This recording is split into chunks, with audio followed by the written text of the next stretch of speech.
नमस्कार दोस्तों, मैं शोभित निगम आपके अपने यूट्यूब चैनल हिंदी नाथ पर आपका स्वागत करता हूं। और देखिए, आप लोग की डिमांड आ रही थी इमारत के लिए आंकड़े पर्याप्तता, आंकड़ों की पर्याप्तता से प्रश्न आपके एग्जाम में सिलेबस में दिए गए और कई एग्जाम में पूछे गए, जो टीटी पीटी इमारत केवीएस और सारी जो एग्जाम होते हैं जो टीचर के लिए पढ़ाई जाती हैं, जो टीचर के एग्जाम होते हैं उन सब में पूछा गया है। ये आंकड़ों की पर्याप्तता से प्रश्न पूछे गए हैं। और देखिए, आंकड़े की पर्याप्तता जो क्वेश्चन आते हैं वो किस पर आधारित होते हैं। वो जो किसी वस्तु विषय या किसी स्थान से रिलेटेड रहते हैं, किसी व्यक्ति से रिलेटेड रहते हैं, उनके बारे में हमें एक आंकड़ा के कथन, एक प्रश्न दिया जाता है। प्रश्न के आधार पर कुछ कथन दिए जाते हैं और कथन के आधार पर आपको ये बताना रहता है कि कौन सा कथन ये आंकड़ा देगा कि आपका प्रश्न सही होगा। ठीक, तो ऐसे प्रश्न आपके आंकड़े की पर्याप्तता है। जिससे आपका आंकड़ा मिलेगा वो आंसर सही होगा, जिससे नहीं मिलेगा वो उसका आंसर नहीं होगा। ठीक, तो ये आंकड़े पर्याप्तता, चलिए इनके बारे में पहले कुछ जानते हैं। क्या जानते हैं, क्या क्या है और कैसे प्रश्न आएंगे, कैसे उत्तर देना है। देखिए, दिया गया है आंकड़ों की पर्याप्तता, जैसे हम आपको बताएं, जैसा कि आपको बताया गया है कि ये जो दिया गया है, किसी व्यक्ति या वस्तु या विषय के संदर्भ में उपलब्ध है। बताया ना, किसी व्यक्ति, वस्तु या विषय के संदर्भ में सभी जानकारी जिसके आधार पर व्यक्ति या वस्तु या विषय से संबंधित किसी समस्या का पूर्णतः समाधान किया जा सकता हो, जिसकी जानकारी को आंकड़ों की प्राप्तता कहते हैं। इनकी जानकारी को क्या कहते हैं? आंकड़ों की प्राप्तता कहते हैं। अब देखिए, इस अध्याय के अंतर्गत आने वाले प्रश्नों में एक प्रश्न दिया जाता है, एक प्रश्न दिया जाएगा, कथन दिया जाएगा। कथन दो या दो से अधिक भी हो सकता है। कथन दो दिया जाएगा, दो या अधिक से अधिक। अब जो प्रश्न आते हैं वो आते हैं आपके रीजनिंग के, लगभग अधिक से अधिक चैप्टर रीजनिंग के रहते हैं। उसके बाद से कुछ चैप्टर मैथ के रहते हैं। इनसे मिला करके आपका आंकड़े प्राप्तता के प्रश्न बनते हैं। तो और इसके जो समान, इसके अध्ययन के अंतर्गत निम्नलिखित दो प्रकार के प्रश्न आधारित हैं। तो इनके तथ्यों पर आधारित होंगे। तो जो कथन दिए जाते हैं उन्हीं की बात कर रहा है। अब देखिए, निर्देश निर्देश क्या दे रहा है। निर्देश, नीचे दिए गए प्रत्येक प्रश्न के प्रथम और उसके नीचे दो कथन दिए गए हैं। आपको यह तय करना है कि कथनों के आंकड़े प्रश्न का उत्तर देने के लिए पर्याप्त है या नहीं, ये आपको बताना रहेगा। आपके पास दो कथन दिए रहेंगे या तीन कथन दिए जा सकते हैं। आपको ये बताना है कि कौन सा आंसर सही होगा। देखिए, पहले ऑप्शन में 5 प्रकार के ऑप्शन मिलेंगे आपके। पहले देगा केवल कथन एक में दिए गए आंकड़े प्रश्न का उत्तर देने के लिए पर्याप्त हैं, जबकि केवल कथन दूसरा उत्तर देने के लिए पर्याप्त। देखिए, फंसाता है। कैसे फंसाता है? अरे, जब हमें ये कह दिया गया है कि पहले वाले आंकड़े से प्रश्न मिल जा रहा है, उत्तर मिल जा रहा है, तो दूसरा लिखने की आवश्यकता नहीं है। और दूसरा लिखा के यही बच्चों से गलत कराता है। तो ये लिखने की आवश्यकता नहीं, लेकिन यहाँ पे लिख देता है। और जब लिख देता है तो आपको पढ़ने की बहुत ज्यादा आवश्यकता है। पूरे बिना पढ़े इसका आंसर नहीं देना है। ठीक, दूसरे वाले में क्या कहेगा? दूसरे वाले में दूसरा पर्याप्त है, तो पहले वाला का जरूरत है, लेकिन पहला वाला दिया गया है। पहला पर्याप्त नहीं, दूसरा पर्याप्त है और पहला पर्याप्त नहीं है। तीसरे वाले में कहता है या तो पहला या तो दूसरा। या वाला कंडीशन, जब आपका डायरेक्ट कोई संबंध नहीं मिलता है। या वाले प्रश्न कहाँ से मिलते हैं? डायरेक्ट कोई संबंध नहीं दिया रहता है और उनके बारे में इनडायरेक्ट बातें कही जाती हैं। इनडायरेक्ट बातें कही जाती हैं, तब जाकर के या वाले आते हैं। या वाले की पर्याप्तता की बात करते हैं। चौथा प्रश्न आता है, चौथा ऑप्शन दिया गया। ये ऑप्शन ऊपर नीचे करके भी दे सकता है। ठीक है, इसके लिए मत कहिएगा कि पहला वाला ऑप्शन ही पहला वाला ही देगा, नहीं, ऊपर नीचे भी हो सकता है। और यहाँ पे आंकड़े मिलकर प्रश्न के लिए उत्तर, मतलब पहला और दूसरा दोनों मिल करके आंसर दे सकते हैं। पहला, ये जरूरी नहीं है कि केवल पहला ही देगा, केवल दूसरा ही देगा। दोनों मिलकर आंसर दे सकते हैं। और ये भी हो सकता है कि दोनों से मिलकर आंसर नया है। तो ये आपके 5 ऑप्शन है। पांचों ऑप्शन को देख करके हमें आंसर देना है। चलिए प्रश्न पे आते हैं। प्रश्न कैसे पूछे गए हैं और प्रश्न वो आपको कराया जा रहा है जो आपके एग्जाम में आए हैं, क्योंकि आपका एग्जाम का समय आ गया, तो फालतू चीजें पढ़ने की आवश्यकता नहीं है। चलिए सीधे आते हैं प्रश्न पर। दे रहा है, नीचे एक प्रश्न दिया गया है जिसके बाद दो कथन दिए गए हैं। सही बात है, जो कहा गया वही आपसे है। ये आपका प्रश्न है और कथन दिया गया है लाल हरा है। कह रहा है लाल का अर्थ, इसका कहने का मतलब क्या है? लाल का, देखिए क्या कह रहा है, आसमान का रंग क्या है? कह रहा है आसमान का रंग क्या है। तो आपको पता है आसमान का रंग क्या होता है? आसमान का रंग होता है, आसमान का रंग नीला होता है। कैसा होता है? नीला होता है। ये चीजें आपको पता है। अब देखिए, आंकड़ा में कह रहा है कि नहीं कह रहा है, इसका आंसर हमें देना है। ठीक, तो देखिए, आसमान का रंग क्या है? लाल हरा है। तो लाल का इसका मतलब है, लाल का अर्थ हरा है। लाल का अर्थ हरा है, हरा है। और कह रहा है हरा नीला है, और कह रहा है हरा नीला है। अब जाइए, इसका मतलब लाल का अर्थ हरा है और हरा का अर्थ नीला है। ये कह रहा है कि लाल के बारे में हरा और हरा के बारे में नीला कह रहा है, लेकिन आसमान का जब रंग हमें पता है और नीला के बाद कोई बातें कही जाएंगी तब हम इसको मानेंगे। क्लियर, तब हम इसको मानेंगे। अब यहाँ पे कह रहा है हरा नीला है, तो पहला वाला जो आंकड़ा दिया गया, पहला वाला आंकड़ा आपका गलत है। पहला वाला क्या है, आंकड़ा गलत है। दूसरा कह रहा है नीला गुलाबी है। देखिए आसमान का रंग नीला होता है, और नीला गुलाबी हो, नीला गुलाबी हो, गुलाबी हो, काला हो, बैगनी हो, नीला के बाद जो भी हो वो कोई मैटर नहीं करता है। बस आपको इतना पता कि आकाश का रंग नीला है और पहले वाले में नीला गुलाबी है, तो पहले वाले से आंसर आपका हो जाएगा। अब नीला कोई भी रंग हो जाए, नीला गुलाबी है, गुलाबी लाल हो जाए, तो आकाश का रंग लाल कहा जाएगा। ये बातें आपको तो ये प्रश्न पूछा कहाँ गया से, ये प्रश्न पूछा गया कोडिंग डिकोडिंग से। कहाँ से पूछा गया, कोडिंग डिकोडिंग। कोडिंग डिकोडिंग में कहा जाता है कि यदि यदि लाल को हरा कहा जाए, यदि लाल को हरा कहा जाए, अ, लाल को हरा कहा जाए, हरा को नीला कहा जाए, नीला को पीला कहा जाए, पीला को बैंगनी कहा जाए, पीला को बैंगनी कहा जाए, तो बैगन का रंग कैसा होगा? ऐसा प्रश्न पूछा जाता है। बैगन का रंग कैसा होगा, नहीं, खून का रंग कैसा होगा? तो लाल को क्या कहा जा रहा है, लाल को नीला कहा जा रहा है ना, तो लाल को नीला। तो ऐसे प्रश्नों के उत्तर आपके कोडिंग डिकोडिंग में और ये आंकड़े प्राप्त में पूछ दिया गया। इसका राइट आंसर क्या हो जाएगा, जब मेरा दूसरे से आंसर आ रहा है और दूसरा किस में दिया गया, देखिए दिया गया आंकड़ा पहला पर्याप्त है जबकि दूसरा नहीं, तो ये वाला तो गलत हो जाएगा। दूसरा कर आंकड़ा दूसरा पर्याप्त है जबकि पहला नहीं, तो यही वाला आंसर आंसर हो जाएगा। इसका राइट आंसर हो जाएगा ऑप्शन नंबर बी।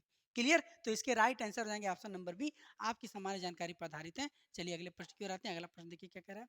अगला कह रहा है हॉकी स्टिक के गेंद की कुल कीमत। देखिए क्या कह रहा है, पहले क्वेश्चन पे आते हैं। गेंद की कीमत क्या है, गेंद की कीमत क्या है, और यहाँ पे दिया गया हॉकी स्टिक और गेंद, और दिया गया हॉकी स्टिक और गेंद। तो मैथ मैथ का क्वेश्चन, कैसा क्वेश्चन है, मैथ का क्वेश्चन है। ऐसे समीकरण बना करके प्रश्न आते हैं डाटा पर्याप्त तक। तो कुछ चीजें जानकारी देखिए, हॉकी स्टिक है, तो यहाँ पे देखिए पहले हम बनाते हैं हॉकी, हॉकी के लिए हम बना देते हैं एच, और स्टिक और गेंद के लिए बना देते हैं जी, गेंद के लिए बना दिए जी। इन दोनों की कीमत मिलाकर कितना है, 650। अब देखिए क्या कर रहा है आगे, पहले वाले से क्या बन रहा है, ये 650 पहला समीकरण मान लीजिए, समीकरण फर्स्ट। दूसरा कह रहा है हॉकी स्टिक की कीमत गेंद की लागत के 2 गुना से 20 अधिक है। अब हॉकी की जो कीमत है, हॉकी स्टिक की जो कीमत है वो गेंद की 2 गुना, तो गेंद की 2 गुना की कीमत से 20 अधिक है। ये बातें कह रही है। तो ये समीकरण हो गया सेकेंड। क्या होगा, समीकरण सेकेंड। अब देखिए हॉकी का मान अगर इसमें रख दें तो गेंद का मान निकल जाएगा, हॉकी का मान अगर उसमें रख दिया जाए तो गेंद का मान निकल जाएगा। तो चलिए हम निकाल लेते हैं। यहाँ पे हम हॉकी की जगह पे ये मान यहाँ पे रखते हैं, तो हो जाएगा 2G+20 और प्लस जी, और बराबर 650 के। ठीक, अब यहाँ पे देखिए 20 हो जाएगा और प्लस 3G, क्या हो गया 3G बराबर 650। अब 3G बराबर 650 माइनस 20, कितना आ गया 630। अब यहाँ पे तो जी बराबर कितना आ जाएगा, जी बराबर आ जाएगा, इसको जब हम काटेंगे, इसको जब काटेंगे तो आएगा 210। कितना आ गया 210। यानी कि जी को क्या माने हैं, जी को माने हैं गेंद, क्या माने हैं गेंद, और ये है आपका हॉकी, ये क्या है हॉकी। तो गेंद माने हैं, तो गेंद की कीमत निकल के कितना आई 210। और किससे आ रही है, पहला और दूसरा मिला करके, दोनों को मिला करके, दोनों को मिला करके आ रहा है ना। तो आंसर क्या होगा, आंसर होगा, अब आंसर को हम चेक करते हैं। पहले कथन से दिया गया प्रश्न उत्तर देने के लिए नहीं, दूसरा देने के लिए पर्याप्त है नहीं, दोनों से मिल करके, कथन पहले और दूसरे दोनों से मिला करके उत्तर देने के लिए पर्याप्त है, दोनों मिला करके उत्तर देने के लिए पर्याप्त है। यानी कि इसका राइट आंसर हो जाएगा ऑप्शन नंबर सी। क्लियर, चलिए अगले प्रश्न की ओर आते हैं। अगला प्रश्न देखिए, अगला प्रश्न देखिए, डीएसएसबी प्राइमरी शिक्षक स्कूल में पूछा गया। तो संभावना है, प्रबल संभावना है क्वेश्चन पूछने की। तो देखिए अगला कह रहा है संख्या क्या है, संख्या क्या है, पूछा जा रहा प्रश्न संख्या क्या है। आगे कह रहा है अंकों का योग 12 है, अंकों का अनुपात एक संबंधी 3 है। तो अंकों का योग जो दिया गया है 12, अंकों का अनुपात, जब अनुपात दिया जाता है तो अनुपात में हम मान लेते हैं कि, उसको मान लेते हैं कि एक संबंधित 3, एक संबंधित 3 दिया गया ना, तो एक संबंधित जो 3 दिया गया है, एक संबंधित, तो हम मान लेते हैं, माना माना पहला अंक, संख्या का पहला अंक x है और दूसरा दूसरा 3x होगा, तभी तो अनुपात का बनेगा। अब हम इन दोनों को जोड़ते हैं, x प्लस 3x बराबर कितने के? 12 के। अब यहाँ से आ जाएगा 4x, 4x बराबर 12, तो x बराबर कितना आएगा? x बराबर आ जाएगा 3, x बराबर 3। अब ये मान इसमें रख देते हैं, तो x प्लस 3x, इन दोनों का योग नहीं कर रहा है, इन दोनों का योग कर रहा है 12, तो x का मान आ गया 3 और इसका मान 3 गुणे 3, तो कितना आ गया? ये हमें 12 आना चाहिए। और देखिए इनको जब जोड़ेंगे तो 3 प्लस 6 बराबर 3 प्लस 9, 3 प्लस 9, 3 प्लस 9 आ गया 12, यानी कि अंकों का योग कितना आ रहा है? 12 आ रहा है। पहले वाले आंकड़ा, पहले वाले से आपका क्लियर हो जा रहा है, पहले वाले से आपका क्लियर हो जा रहा है। दूसरा कह रहा है अंकों का गुणनफल 27 है और अंकों का भागफल 13 है, तो किन अंकों का गुणनफल 27 है? ये आपको क्लियर है? नहीं ना, यहाँ पे दिया गया अंकों का योग है, लेकिन उनका अनुपात दिया गया। अगर इसका भी अनुपात दिया रहता या इसके भी भाग की संख्या दी रहती, तब हम कहते कि हाँ अंक की दूसरे वाले से भी आंसर आएगा, लेकिन नहीं, पहले वाले से आंसर आएगा। दूसरे वाले का गुणनफल है, लेकिन किसका है, किसका है ये क्लियर नहीं है। भागफल है, किसका है, कुछ क्लियर नहीं है, तो संख्या पता नहीं कर सकते। पहले वाले से संख्या पता कर सकते हैं। अब पहला वाला ऑप्शन दिया गया, केवल एक पर्याप्त है परंतु दूसरा नहीं, और यही इसका राइट आंसर हो जाएगा, ऑप्शन नंबर ए। क्लियर, दूसरे वाले से पर्याप्त नहीं होगा। क्लियर, चलिए आगे आते हैं। ज्यादा क्वेश्चन को सॉल्व नहीं करना है, बस इतना देखना किससे मेरा आंसर आ सकता है। क्लियर, चलिए आगे देखिए, अगले प्रश्न में आते हैं। अगले देखिए, वह दो अंकों वाली संख्या कौन सी है जिसका पहला अंक p और दूसरा अंक q है? पहला अंक p, दूसरा अंक q है। देखिए संख्या 9 से बड़ी हो, क्या संख्या 9 से बड़ी हो? अब यहीं पे इसका आंसर आ जाएगा, यहीं पे इसका आंसर आ जाएगा। देखिए संख्या 53 का गुणज है, 53 का गुणज हो, 55 का गुणज हो, 56 का गुणज हो, कोई फर्क नहीं पड़ता है, हमें काटना नहीं ना है। क्या कह रहा है कि p और q के फॉर्म में हो, पहली संख्या q हो, दूसरी संख्या q, पहली संख्या p, दूसरी संख्या q, संख्या 9 से बड़ी हो, संख्या 9 से बड़ी होनी चाहिए। संख्या क्या होनी चाहिए? 9 से बड़ी होनी चाहिए। ठीक, अब 9 से बड़ी संख्या कौन है? यही है 53। पहले वाले से मिल रहा है, पहली संख्या, इसमें बड़ी संख्या कौन सी है? यही है ना, तो पहले वाले से तो आंसर आएगा आपका, पहले वाले से आंसर आएगा। दूसरा देखिए, संख्या के अंकों का योग दिया गया 8, संख्या के अंकों का योग दिया गया 8। अब देखिए संख्या के अंकों का योग दिया गया किन संख्या का, किन संख्या के अंकों का योग दिया गया 8 की? क्लियर नहीं है, नहीं क्लियर है। और ना ही ये 8 संख्या 9 से अधिक है, ना ही ये 8 संख्या 9 से अधिक है, यानी कि दूसरे से आंसर आपका नहीं आएगा, केवल किससे आएगा? पहले से आएगा। और पहला ऑप्शन नंबर ए में दिया गया है, क्योंकि दूसरा पर्याप्त नहीं है, पहला वाला पर्याप्त है, इसलिए राइट आंसर हो जाएगा ऑप्शन नंबर ए। क्लियर, चाहिए, चलिए आइए अगले प्रश्न को देखते हैं। अगला प्रश्न देखिए कह रहा है कि ये पूरा दिया गया है, आंकड़े प्राप्तता के बारे में ही आपको जानकारी दी गई है। चलिए प्रश्न पे आते हैं, जीवन का कुल मासिक वेतन क्या है? जीवन का कुल मासिक वेतन कितना है? अब देखिए पहला कह रहा है कि जीवन का कुल मासिक वेतन, यानी कि जीवन एक व्यक्ति है, जीवन क्या है? एक व्यक्ति है, उसका मासिक वेतन पूछ रहा है। ये जीवन, जीवन वो जीने वाला जीवन मत समझिएगा, जीवन एक व्यक्ति है, उसका कुल मासिक वेतन क्या है आपसे पूछा जा रहा है। देखिए जीवन का मूल वेतन, जीवन की कंपनी, यानी कि जीवन की कंपनी, जीवन एक व्यक्ति है, उसकी कंपनी में ही काम करने वाले रमन, रमन एक व्यक्ति है, कि मूल वेतन से 1000 रुपये अधिक है, कि मूल वेतन से 1000 रुपये है, यानी कि पहले वाले से कुछ हमें आइडिया लग रहा है पहले, क्योंकि कुल वेतन चाहिए ना, तो भत्ता वत्ता जो भी मिलता है वो सब हमें जोड़ना रहता है। ठीक, तो पहले इसके लिए। दूसरा कह रहा है मूल वेतन के अलावा रमन को 2000 रुपये प्रति अन्य माह मिलता है। देखिए इसके मूल वेतन से 1000 रुपये अधिक है, और इसके अलावा रमन को 2000 रुपये प्रति माह अन्य भत्ता प्राप्त होता है, जो जीवन के मूल वेतन का, देखिए जीवन से जुड़ा हुआ है, जीवन से जो जीवन के मूल वेतन के अलावा भत्ते से 500 रुपये कम है, यानी कि जीवन के मूल, यानी कि ये 2000 पा रहा है ना, तो इसके अन्य भत्ते से 500 रुपये कम है, यानी कि दूसरा वाला भी जीवन वाला, जीवन के आय में जोड़ा जाएगा, यानी कि दूसरा वाला भी सही होगा, पहला वाला भी सही होगा। और तीसरे की बात करते हैं, रमन का कुल वेतन प्रति माह इतना रुपए, रमन का मूल वेतन प्रति माह, और देखिए रमन का मूल वेतन कितना है? प्रति माह इतना रुपए है, और यहाँ पे कहा गया है रमन के मूल वेतन से, रमन का मूल वेतन, रमन के मूल वेतन से 1000 रुपये अधिक है, रमन के मूल वेतन ये जोड़ा जाएगा, ये जोड़ा जाएगा, पर ये जोड़ा जाएगा, यानी कि तीनों को जोड़ करके जीवन का कुल मासिक वेतन निकलता है। तो तीनों को मिला करके आपका आंसर मिलेगा, किसको? तीनों को मिला करके आंसर मिलेगा, यानी कि इसका आंसर क्या हो जाएगा? केवल दूसरा नहीं, केवल दूसरा नहीं, केवल दूसरा तीसरा नहीं, केवल पहला तीसरा नहीं, कौन होगा? तीनों मिला करके आंसर आ रहा है ना, तीनों मिला करके आंसर आ रहा है, तो इसका राइट आंसर हो जाएगा ऑप्शन नंबर डी, जो तीनों में दिया गया। और देखिए DSS में पूछा गया है 2015 में, ये प्रश्न आपके एग्जाम में आए हुए हैं। चलिए अगले प्रश्न की बात करते हैं। अगला 4 विषयों भौतिक, रसायन विज्ञान, जीव विज्ञान और गणित को सुबह 8 बजे से प्रत्येक 1 घंटे की अवधि में लगातार 4 पीरियड में पढ़ाया जाता है। प्रत्येक एक अवधि की घंटे में 4 पीरियड में पढ़ाया जाता है। तो देखिए लगातार 4 पीरियड पढ़ाया जाता है। रसायन विज्ञान का पीरियड कब आएगा? रसायन विज्ञान का पीरियड कब आएगा आपसे ये पूछा जा रहा है। चलिए ठीक है, तो देखते हैं। गणित का पीरियड सुबह 10 बजे खत्म होता है। गणित का पीरियड सुबह 10 बजे खत्म होता है और जीव विज्ञान के पहले आता है। देखिए 8 बजे से क्लास चल रही है।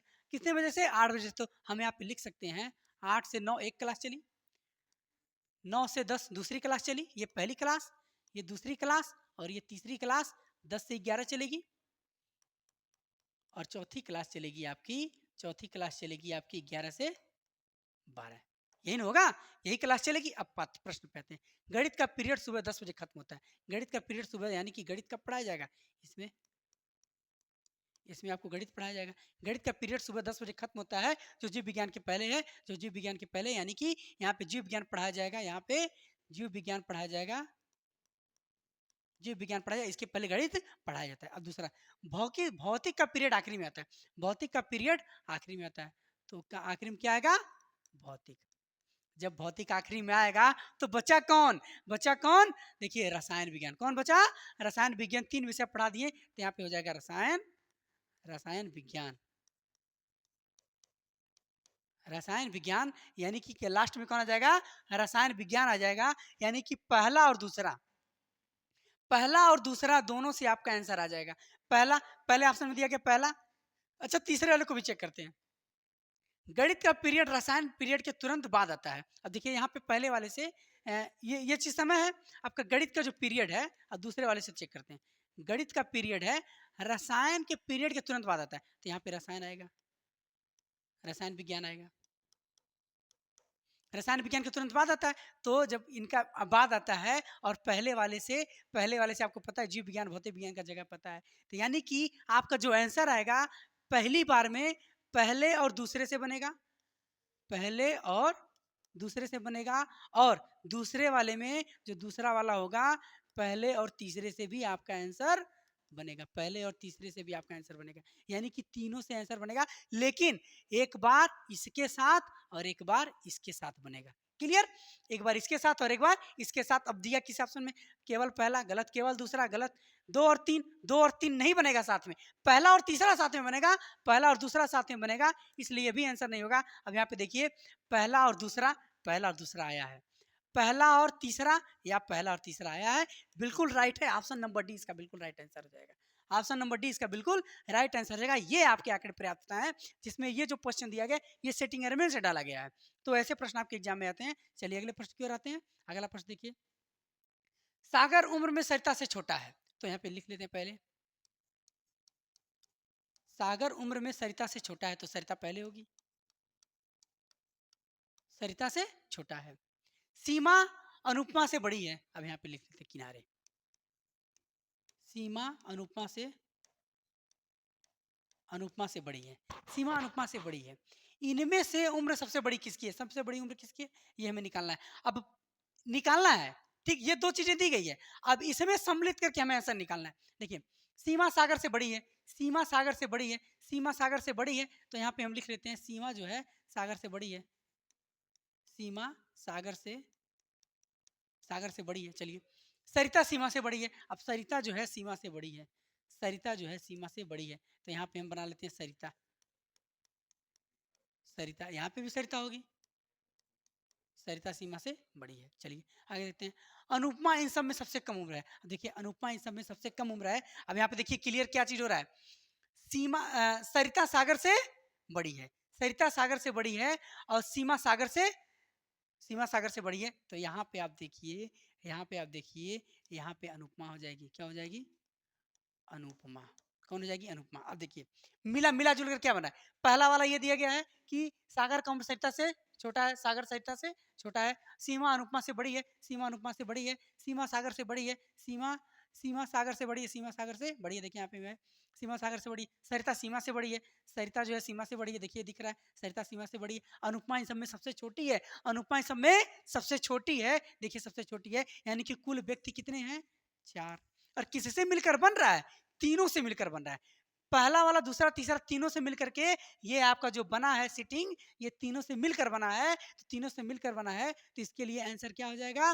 केवल तीसरा नहीं, केवल पहला दूसरा नहीं, केवल दूसरा नहीं, पहला दूसरा तीसरा तीनों से मिलकर बना है। तो इसके लिए ऑप्शन हो जाएगा, आंसर हो जाएगा ऑप्शन नंबर डी। और एग्जाम में पूछा गया DSSB, DASSB 19/3/2015 में पूछा गया है। तो ये प्रश्न आपके आंकड़े पर्याप्तता के हैं। आप वीडियो को देखिए, और अगर आपको प्रश्न नहीं मिलते हैं तो यही वीडियो 2-3 बार देख लीजिए, आपका निश्चित रूप से क्वेश्चन बिल्कुल सही होगा, गलत नहीं होगा। चलिए आज के लिए बस इतना ही, धन्यवाद।